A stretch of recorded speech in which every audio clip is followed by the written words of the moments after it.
Hi viewers, welcome to Volta. Today we will be discussing the mechanism of photosynthesis. In the last video we started with that. तो आज उसका पूरा वो mechanism खत्म करेंगे।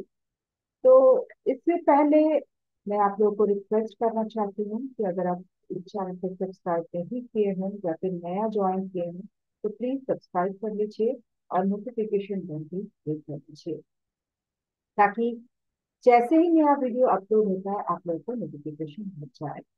अगर आपको वीडियो अच्छी लग रही है तो प्लीज लाइक बटन प्रेस कीजिए। और अगर आपको कोई भी डाउट है इस चैप्टर से दूसरे कोई भी चैप्टर से या फिर आप कोई प्रश्न पूछना चाहते हैं इस चैप्टर से या फिर दूसरे कोई चैप्टर से या फिर 10 इयर्स क्वेश्चन पेपर से तो पूछ सकते हैं। आप लोग को आंसर मिल जाएगी या फिर नहीं तो आप कमेंट बॉक्स में लिखिए, नहीं तो आप ईमेल आईडी में भी लिख सकते हैं kasturi74@gmail.com kasturi74@gmail.com।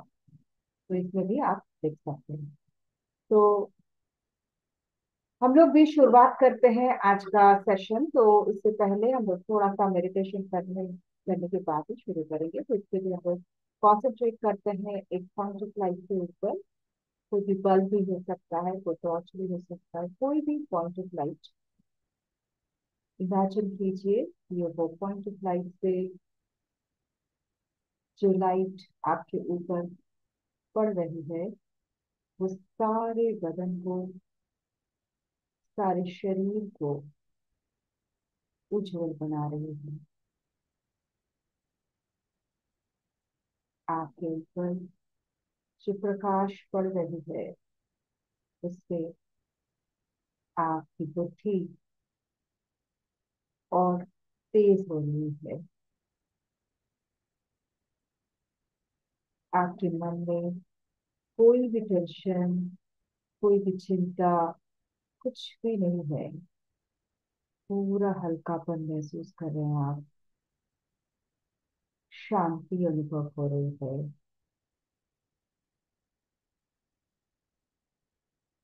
आपको खुशी भी हो रही है। जो आप इस अवस्था में रहकर काम या फिर पढ़ाई कुछ भी कर रहे हो तो बहुत खुशी से कर रहे हैं और वो काम आपका सक्सेसफुल हो रहा है। आपको इसके लिए अप्रिशिएशन भी मिल रही है।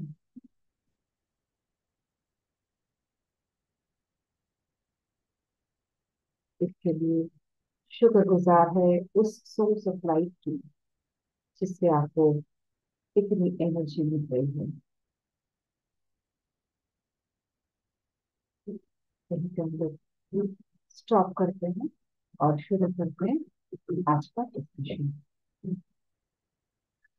तो हम लोग जैसे लास्ट वीडियो में किए थे मैकेनिज्म ऑफ फोटोसिंथेसिस, तो इसमें एक कॉम्प्लेक्स सीरीज होता है, फोटोकेमिकल रिएक्शन का सीरीज होता है जिसमें फाइनल प्रोडक्ट्स कुछ निकलता है, जिसके बाद कुछ फाइनल प्रोडक्ट्स निकलता है। तो वो दो स्टेज में होता है। तो पहला जो है जिसके लिए लाइट हमको चाहिए और दूसरा स्टेज है जिसको लाइट नहीं चाहिए। तो मतलब पहला जो स्टेज है, पहला जो रिएक्शन पार्ट है, तो उसमें लाइट डिपेंडेंट रिएक्शन है या फिर लाइट फेज बोला जाता है। और सेकंड जो पार्ट है उसको लाइट इंडिपेंडेंट स्टेज या फिर इंडिपेंडेंट फेज या फिर डार्क फेज या फिर केल्विन साइकिल या फिर बायोसिंथेटिक फेज भी बोला जाता है। पहले को हिल रिएक्शन और फोटोकेमिकल रिएक्शन भी कहा जाता है। ठीक है। तो हम लोग आते हैं अभी पहला वाला फेज जो है लाइट फेज। ठीक है। जो कहाँ पे होता है ये, जो क्लोरोप्लास्ट का ग्रेना है ना, स्टैक्स के जैसा खाली जैसा रखते हैं तो वैसा पिलर बनाया जाता है, बन जाता है, तो वो होता है थाइलेकॉइड जिसको हम लोग कहते हैं। उसमें ये लाइट फेज होता है। क्या होता है, इस लाइट जो सनलाइट प्लांट एब्जॉर्ब करता है, वो लाइट लेके वाटर जो प्लांट में है, मतलब जो रूट्स के थ्रू लीव्स में जाता है, वो ब्रेक हो जाता है। वाटर का जो केमिकल मॉलिक्यूल है वो ब्रेक करता है, मतलब H2O जो वाटर का मॉलिक्यूल है वो ब्रेक होता है किसमें? H plus OH minus. ठीक है, आयंस में ब्रेक होता है H प्लस OH माइनस में। अच्छा, OH माइनस जो होता है, नेगेटिव आयन, जो हाइड्रोक्सिल आयन जो होता है, वो एनर्जी, वो ऑक्सीजन बनाता है, वो ऑक्सीजन बना के उसको छोड़ देता है एटमॉस्फेयर पे। ठीक है, और जो हाइड्रोजन आयन है, ये तो हाइड्रोक्सिल आयन हो गया। ठीक है, और जो हाइड्रोजन आयन है वो NADP, जो जिसको हम लोग निकोटिनामाइड एडेनिन डाइन्यूक्लियोटाइड जिसको बोलते हैं, वो हाइड्रोजन के साथ कंबाइन करता है, हाइड्रोजन आयन के साथ कंबाइन करता है और उसको रिड्यूस करके बनाता है NADPH, nicotinamide adenine dinucleotide phosphate बनाता है। ठीक है, पीएच बना देता है, फॉस्फेट बना देता है। और एक एनर्जी भी रिलीज होता है जब वाटर का फोटोलिसिस होता है। तो वाटर मॉलिक्यूल जो ब्रेक करता है लाइट के थ्रू, लाइट के मदद से, उसको हम लोग कहते हैं फोटोलिसिस ऑफ वाटर। फोटो मतलब लाइट, लाइसिस मतलब ब्रेक ऑफ वाटर। किसको ब्रेक करते हैं? वाटर मॉलिक्यूल को ब्रेक करते हैं बाय लाइट। ठीक है, तो उससे क्या होता है? ADP एक एनर्जी फॉर्म करता है जो फॉस्फेट के साथ कंबाइन करके ATP बन के स्टोर रहता है प्लांट के अंदर। एडिनोसिन डाइफॉस्फेट बनाता है, जो फॉस्फेट के साथ फॉस्फोरिक फॉस्फेट के साथ ज्वाइन करके बनाता है एडिनोसिन ट्राइफॉस्फेट, जिसको स्टोर किया जाता है कहाँ पे? माइटोकॉन्ड्रिया में स्टोर किया जाता है। तो इसको ADP जब फॉस्फेट के साथ कंबाइन करता है, ये प्रोसेस को हम लोग बोलते हैं फॉस्फोरिलेशन। ठीक है, तो लाइट की मदद से जब वाटर ब्रेक करता है, उसको करते हैं हम लोग फोटोलिसिस ऑफ वाटर। जब ADP फॉस्फेट के साथ कंबाइन करके ATP बनाता है, तो उसको करते हैं हम लोग फॉस्फोरिलेशन। ठीक है, जो NADPH बनता है, वो होता है प्रोडक्शन ऑफ रिड्यूसिंग एजेंट। ये क्या काम में आता है? ये रिड्यूसिंग एजेंट बनता है, मतलब ये किसी चीज को रिड्यूस कर देता है। कैसे, क्या करता है ये जो कार्बन डाइऑक्साइड है, जो प्लांट बाहर से एटमॉस्फेयर से एब्जॉर्ब करता है, लीव्स, वो कार्बन डाइऑक्साइड को रिड्यूस करके ग्लूकोज बनाता है। ठीक है, reduces carbon dioxide to glucose. ठीक है, तो कार्बन डाइऑक्साइड, तो एंड रिएक्शन क्या होता है इसमें, ये लाइफ फेज में रिएक्शन क्या होता है? कार्बन डाइऑक्साइड वाटर मॉलिक्यूल के साथ कंबाइन करता है, लाइट के प्रेजेंस में क्लोरोफिल की मदद से ग्लूकोज बनता है, ऑक्सीजन बनता है और वाटर भी थोड़ा बनता है। ठीक है, तो 6CO2 plus 12H2O in presence of light and chlorophyll becomes C6H12O6 plus 6CO2 plus 6H2O। आगे समझ में? 12 molecule of water 6 molecule of water में बदलता है, और कार्बन डाइऑक्साइड जो है वो रिड्यूस कर जाता है किसमें? ग्लूकोज में, और ऑक्सीजन रिलीज होता है। ठीक है, ये होता है लाइट का रिएक्शन, लाइट फेज में रिएक्शन जो होता है, जो कि ग्रैन में होता है, थाइलेकॉइड्स में होता है। ठीक है, इसके बाद आते हैं हम लोग डार्क फेज। डार्क फेज का साइट क्या है? स्ट्रोमा में। मतलब स्ट्रोमा मतलब क्लोरोप्लास्ट का जो बेस है, जहां पे ग्राना रहता है, जिस बेस के ऊपर ग्राना थाली की तरह एक के ऊपर एक अरेंजमेंट में रहता है, तो उसको हम लोग कहते हैं स्ट्रोमा। ठीक है। occurs simultaneously with the light reaction, मतलब ये अलग, एक खत्म हो गया एक शुरू हो गया, ये नहीं होता, एक के साथ चलता है, एक के बाद ही तुरंत वो चालू हो जाता है, ऐसा होता है। लेकिन इसके मतलब इसको डार्क फेज इसलिए बोला जाता है, ये नहीं कि ये रात को होता है ये सुबह होता है, नहीं, ये तुरंत ही होता है। लेकिन इसके पहला वाला फेज में लाइट की जरूरत है, और सेकंड वाला फेज में डार्क फेज में लाइट की जरूरत नहीं है, इसीलिए इसको कहा जाता है लाइट इंडिपेंडेंट फेज। आ गया समझ में कि पहले वाला में लाइट हमें चाहिए, क्योंकि फोटोलिसिस होता है, वाटर का फोटोलिसिस होता है, तो इसमें हमको लाइट की जरूरत ही नहीं। ठीक है, तो इसके लिए इसको डार्क फेज बोला जाता है। ये नहीं कि लाइट फेज खत्म हो गया मॉर्निंग में, दिन में जितना देर तक लाइट रहा उतना देर तक हो गया, फिर डार्क फेज शुरू होता है जब नाइट होता है, ऐसा नहीं। ठीक है। इसका time gap between the two phases is less than 1/1000 of a second. Just imagine कितना कम गैप रहता है दोनों में, कितना जल्दी एक के बाद एक शुरू हो जाता है। Carbon dioxide converted to glucose by the ATP and the energy page produced by the light reactions। तो क्या होता है इसमें कार्बन डाइऑक्साइड जो ग्लूकोज में कन्वर्ट होता है, ये बाय दी एटीपी होता है। एटीपी जो स्टोर रहता है ना, तो उसको काम में लाया जाता है यहाँ पे, और एनएडीपीएच की मदद से कार्बन डाइऑक्साइड ग्लूकोज में कन्वर्ट होता है। कार्बन डाइऑक्साइड फिक्सेशन होता है और रिड्यूस भी करता है यहाँ पे। Phosphor phosphoglyceric acid PGA is the only stable intermediate product formed during this phase। तो फॉस्फोग्लिसरिक एसिड भी एक कंपाउंड जो फॉर्म करता है, जो कि स्टेबल कंपाउंड है, इंटरमीडिएट प्रोडक्ट जो फॉर्म करता है इस फेज में, इस डार्क फेज।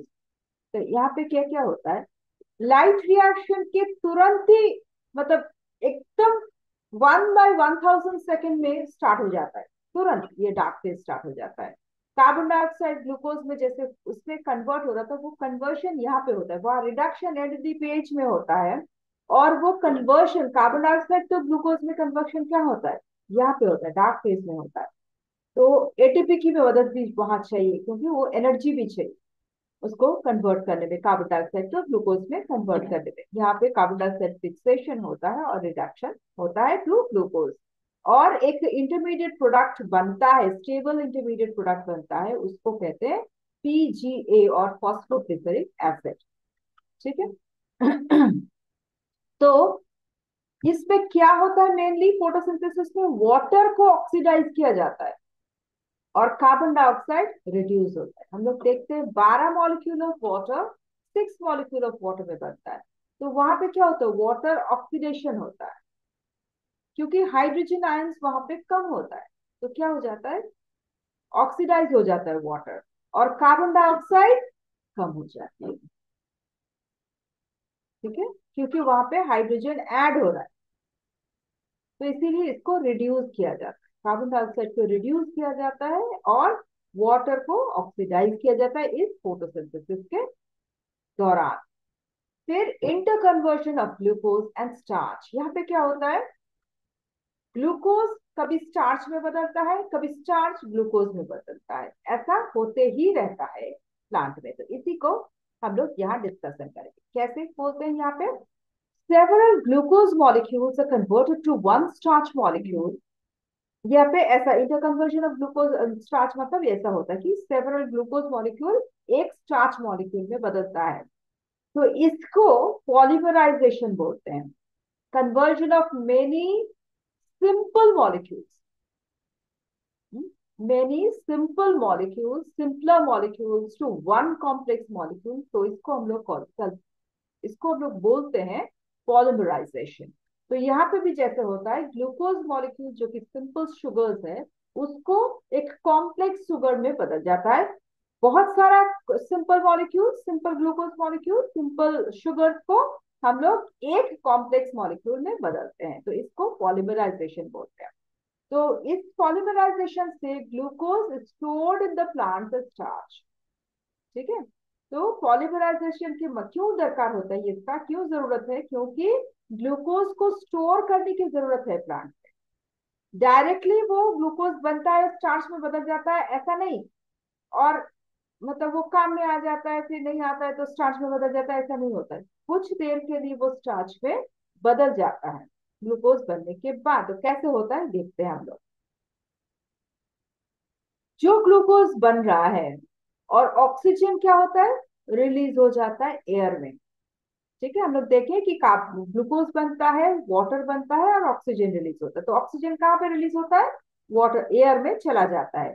और जो ग्लूकोज बनता है उसको टेम्पररी स्टोर किया जाता है मेसोफिल सेल्स, लीफ का जो मेसोफिल सेल्स है ना, तो उसमें स्पॉन्जी सेल्स, पैलिसेड सेल्स, तो वो सब मेसोफिल सेल्स है। तो उसमें जस्ट अंडर द एपिडर्मिस, तो उसमें क्या होता है, उसमें वो कुछ देर के लिए स्टोर रहता है लीफ में, सॉल्युबल स्टार्च के फॉर्म में। ठीक है, ये फोटोसिंथेसिस के दौरान होता है, फोटोसिंथेसिस जब चल रहा है इसके टाइम। फिर ये क्या होता है, स्टार्च जो होता है ये तो फोटोसिंथेसिस के दौरान ऐसा स्टार्च में बदल जाता है, लेकिन जब नाइट आता है तब तो उसको खाना चाहिए वो। अभी तो पहले तो दिन में वो खाना बना रहा है, लेकिन उसके बाद जब नाइट का फेज आता है, जब नाइट होता है, जब फोटोसिंथेसिस नहीं हो रहा है, तब उसको वो खाना चबाना होगा, मतलब वो खाना खाना होगा तब उसको। तो क्या करता है प्लांट, वो स्टार्च को सॉल्युबल ग्लूकोज में बदल देता है। किसके मदद से, by an enzyme called diastase. तो डायस्टेज की मदद से स्टार्च, जो सॉल्युबल स्टार्च स्टोर था लीफ में, वो सॉल्युबल ग्लूकोज में बदल जाता है। ठीक है, और क्या करते हैं, वो सॉल्युबल ग्लूकोज को वो स्टोरेज ऑर्गन्स की तरफ लेके जाता है। ठीक है, जहां पे उसको स्टोर किया जाता है, उसके मदद से वो खाना जितना वो उसको लेना चाहिए वो ले लिया, फिर स्टोरेज ऑर्गन्स तक चला जाता है। जैसे कि पोटैटो में हम लोग देखते हैं ना, स्टेम में स्टोर रहता है, कि फिर ऑनियंस में देखते हैं, फिर जिंजर में देखते हैं, तो इससे फिर कैरेट्स में देखते हैं जहाँ पे रूट्स में ये स्टोर रहता है। तो वो सारा वो स्टोरेज ऑर्गन्स की तरफ वो चला जाता है। ये कब होता है, डायरेक्ट नाइट में होता है। ठीक है, जब फोटोसिंथेसिस बंद हो जाता है। फिर इसके बाद क्या होता है, ग्लूकोज फिर स्टार्च में बदल जाता है, जिसे हम लोग देखते हैं।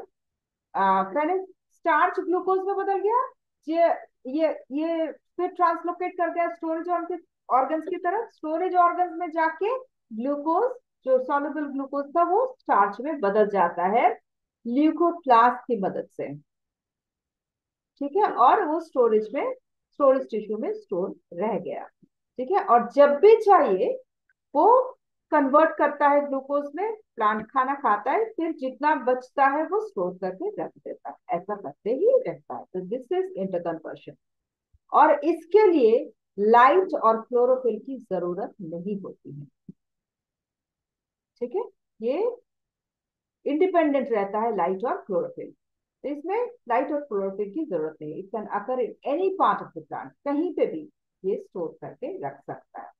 तो हम लोग देखेंगे कि कैसा ये डायग्राम होता है लाइट इंडिपेंडेंट रिएक्शन में और लाइट डिपेंडेंट के रिएक्शन में।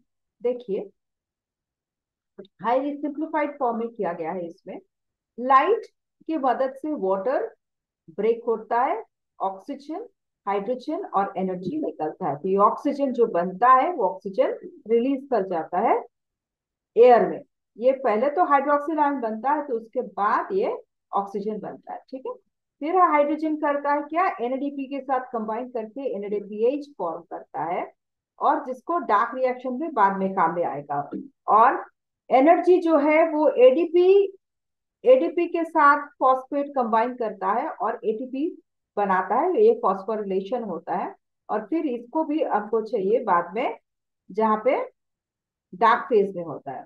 तो ये होता है थैलेकॉइड्स में रिएक्शन, और अभी आता है डार्क फेज में या फिर लाइट इंडिपेंडेंट रिएक्शन में, जहां पे क्या होता है, ये जो एनर्जी एटीपी में फॉर्म किया, वो एटीपी से एनर्जी निकलता है to convert carbon dioxide into glucose.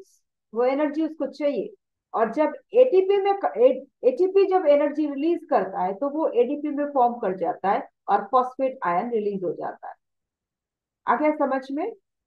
ATP से एटीपी जैसे फॉर्म करता है एडीपी प्लस पी, फॉस्फेट के साथ कंबाइन कर रहा है, वैसे ही जब एनर्जी उसको रिलीज करता है, एनर्जी जब निकलता है कार्बन डाइऑक्साइड को कन्वर्ट करने में, तब ये फिर से एडीपी फॉर्म कर जाता है और फॉस्फेट आयन निकाल देता है।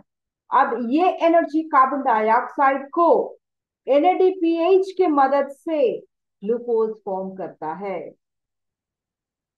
कार्बन डाइऑक्साइड ग्लूकोज फॉर्म करता है एनर्जी के साथ मिलके एनएडीपीएच के मदद से रिड्यूस कर जाता है टू ग्लूकोज C6H12O6, और उसके बाद इसको स्टोर किया जाता है for temporary basis in the leaves mesophyll cell. ठीक है, समझ में आ गया? इसके बाद हम लोग क्या देखते हैं कि and result of the product क्या है ऑफ फोटोसिंथेसिस। तीन एंड प्रोडक्ट्स बनता है फोटोसिंथेसिस में। क्या क्या? ग्लूकोज, वाटर और ऑक्सीजन। तो ग्लूकोज क्या है? That is simple sugar glucose is used in 4 different ways. ये जो ग्लूकोज जो बनता है, कहाँ पे ये सब यूज हो रहा है ये हम लोग देखेंगे। तो ग्लूकोज कहाँ पे यूज होता है? 4 डिफरेंट तरह से इसका यूज होता है। कहाँ पे? Immediately consume by the plant cell. तो कुछ ग्लूकोज जो बनता है तुरंत ही वो प्लांट सेल्स खा लेता है एनर्जी, अपने एनर्जी के लिए। कुछ इनसॉल्युबल स्टार्च के मत फॉर्म में वो स्टोर रहता है। ठीक है, कुछ कन्वर्ट इनटू सुक्रोज, और कुछ used in synthesising fat, protein etcetera. तो कुछ तो अपना प्लांट सेल खा ही लिया, कुछ किया इनसॉल्युबल स्टार्च में बना दिया, कन्वर्ट कर दिया, कुछ सुक्रोज में बदल दिया, और कुछ फैट्स या फिर प्रोटीन बनाने के काम में आ गया। ठीक है, ये ग्लूकोज का 4 तरह से इसका यूज होता है। ठीक है, इसके बाद आता है आपका वाटर। वाटर को किस में यूज किया जाता है? The water produced in the process may be recyclize, okay,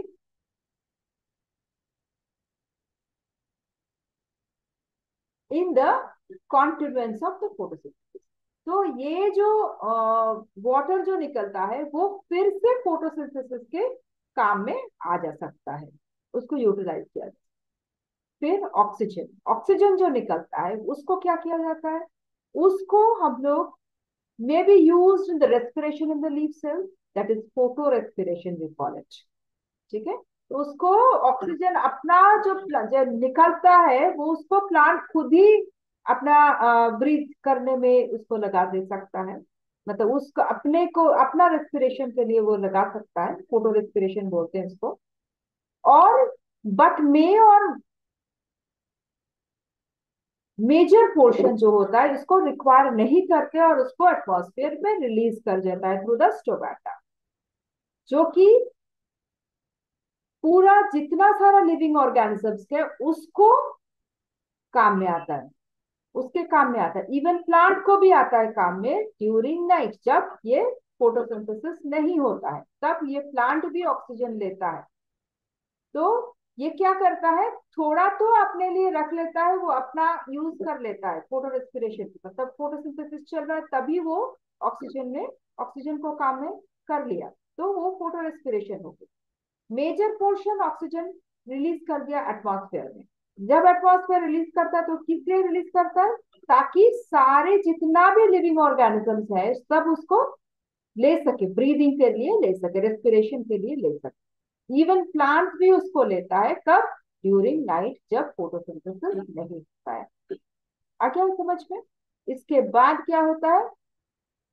utilisation of the synthesised food and its transportation. मतलब जो फूड बनाया ली उसको कैसे यूटिलाइज किया जाता है और उसको कैसे ट्रांसलोकेट किया जाता है, कहाँ पे होता है ये ट्रांसलोकेट, मतलब कहाँ पे ट्रांसपोर्ट किया जाता है। तो food that is manufactured in the leaf has to be translocated in different parts of the plant for their use. तो वो तो बना लीफ में, जैसे किचन में खाना बना है, लेकिन उसके बाद उसको भी तो खिलाना होगा। घर के जो सदस्य है तो उनको तो सबको खिलाना पड़ेगा।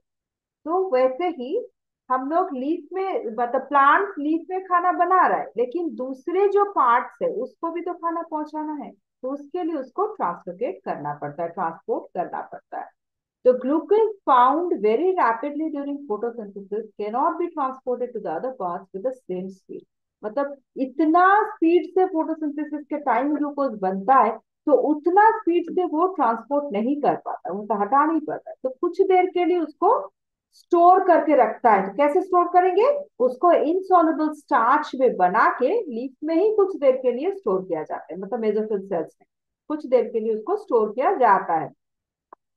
और उसके बाद क्या करते हैं, नाइट के टाइम जब फोटोसिंथेसिस टोटली बंद हो जाता है, तब इस चार्ज को फिर से सॉल्युबल शुगर में बना कन्वर्ट करके फिर उसको वेन्स के थ्रू लीफ से दूसरे वेन्स के जो लीफ का वेन्स है वहां से फ्लोएम के थ्रू, स्टेम के थ्रू डिफरेंट पार्ट्स में जाता है।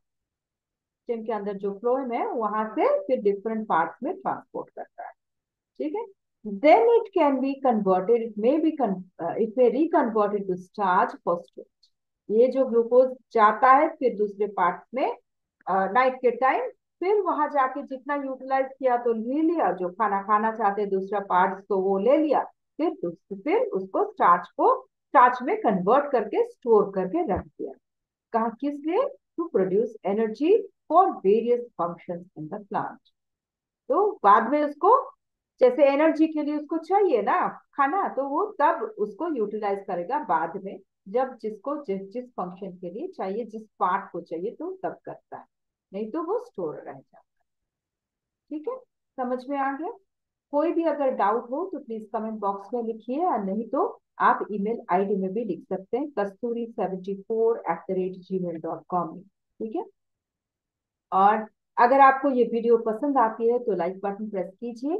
और अगर आप कोई भी प्रॉब्लम्स या फिर कोई भी क्वेश्चन भी डिस्कशन करना चाहते हैं, कोई क्वेश्चन आपको आंसर चाहिए, 10 years पेपर्स में भी से हो सकता है, तो आप प्लीज लिखकर के क्वेश्चन भेजिए, आपको आंसर मिल जाएंगे विद एक्सप्लेनेशन। ओके, आपको शॉर्ट वीडियो बना के फिर आपको वो सेंड कर दोगे। ठीक है। और आप अगर नहीं सब्सक्राइब किए हो इस वीडियो चैनल को, तो प्लीज सब्सक्राइब करके नोटिफिकेशन बेल क्लिक कर दीजिएगा। ठीक है, तुरंत ही आपको नोटिफिकेशन मिल जाएगी जैसे ही एक वीडियो अपलोड होती है फिर। ठीक है। तो तब तक के लिए पढ़ते रहिए, अच्छी तरह से मेडिटेशन कीजिए और रिवाइज करते रहिए। ठीक है, thank you for joining and good night.